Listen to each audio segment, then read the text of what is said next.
عن أبي هريرة رضي الله عنه قال: قال رسول الله صلى الله عليه وسلم: أتاكم رمضان شهر مبارك، فرض الله عز وجل عليكم صياما، تفتح فيه أبواب السماء، وتغلق فيه أبواب الجحيم، وتغل فيه مردة الشياطين، لله فيه ليلة خير من 1000 شهر، من حرم خيرها فقد حرم.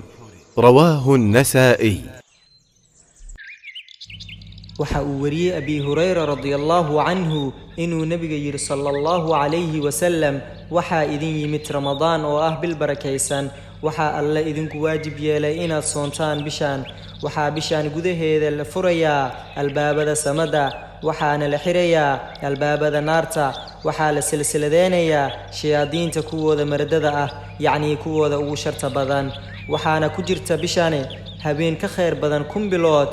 qofkii habeenkaas khayrkiisa laga xarimay waxaa laga xarimay khayr oo dhan.